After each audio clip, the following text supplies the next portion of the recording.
everybody, this is Pitmaster Andy G with Smoke on Wheels. We are here at Proud Souls Barbecue, Kansas City, and we are going to be doing some grilling today. The pits are lit, let's go.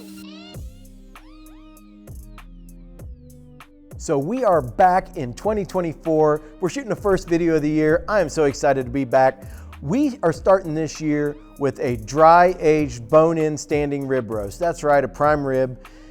We had to shoot some pictures at the end of last year and get some of these prime ribs documented. And we thought, you know what if we dry aged one of these beautiful Wagyu pieces of meat and then cut that into steaks as the first video of the year. So we took this standing rib roast, and if you're looking at this, you're going, man, that doesn't look very impressive.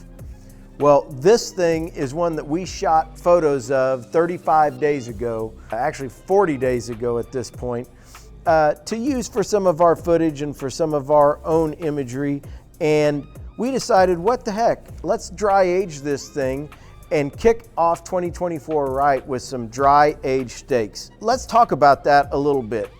So the first thing that I want to show you is we have a beautiful piece of Wagyu ribeye here, and a couple of things that are interesting about Wagyu. Number one is the fat. The fat in Wagyu is unsaturated, so it melts at a lower temperature.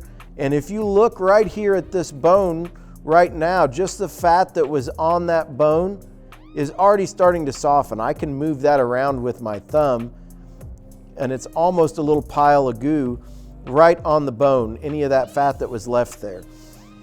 So I'm excited to see what's inside this meat. Let's talk about dry aging for a second. We've taken this, and when you think about aging meat, you are adding time and letting the enzymes that are in the meat naturally break that meat down. So you're gonna get tenderness and flavor as you age meat. And there's two ways to do that. You can wet age or you can dry age.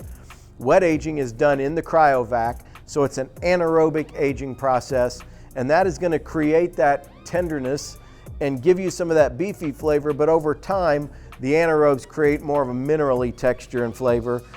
When you do an aerobic aging and a dry aging, you get the addition of moisture loss, which concentrates all those flavors. So it should take all of that beefiness and just take it to the whole next level. To have this steak, we now have to remove all of this crust off of the outside from the dry age. So I'm actually gonna cut in and take a steak off first and just see what we're starting with here.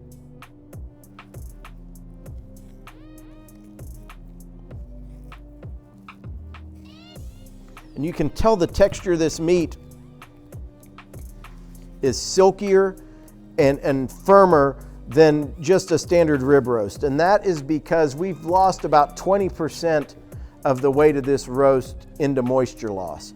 So if you look, you've got this crusty edge around the outside, all the way around. That fat has really tightened up and seized up from when we started. And I'm gonna remove all of that crusty edge, and that's gonna give us the steak that we can cook here in the middle. And if you were here, you would be able to smell that it's really got this nice kind of umami forward, beefy odor going on.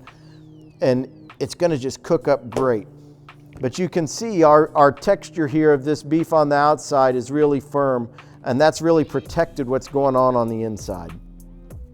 And what we're gonna end up with is a steak that has a much firmer texture than what a fresh steak would have. And I'm gonna just set this aside, because you can make a really good stock, or you can take and render and make some really interesting dry aged tallow out of some of this fat that I'm gonna peel off right here. Man, that is just beautiful. What a gorgeous steak.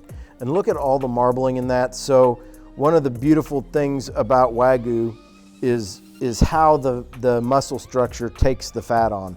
And so you really get this nice, fine flaking of fat throughout the muscle. You get all of that marbling and texture throughout the muscle, which creates flavor and tenderness inside the steak as well.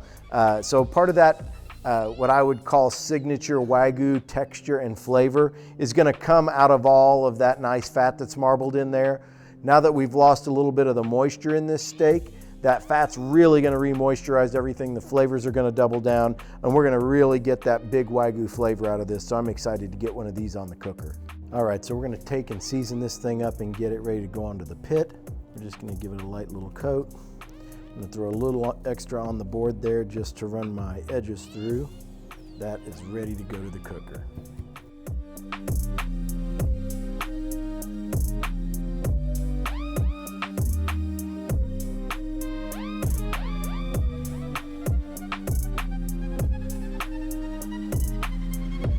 All right, so we've brought this thing in from the grill. It is a perfect medium rare. We've got it pulled at 125. So it's gonna just have this beautiful red all the way through. All right, so you can see how gorgeous that steak is.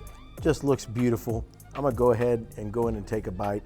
Look at that beautiful color right there. Oh my gosh. The flavor, super beefy, super buttery. Texture's amazing. Man, that Wagyu dry aged, insane. So you need to go ahead and come on into Proud Souls Barbecue and pick up some of your own. I'm gonna have another one. That's how good that is. Thanks.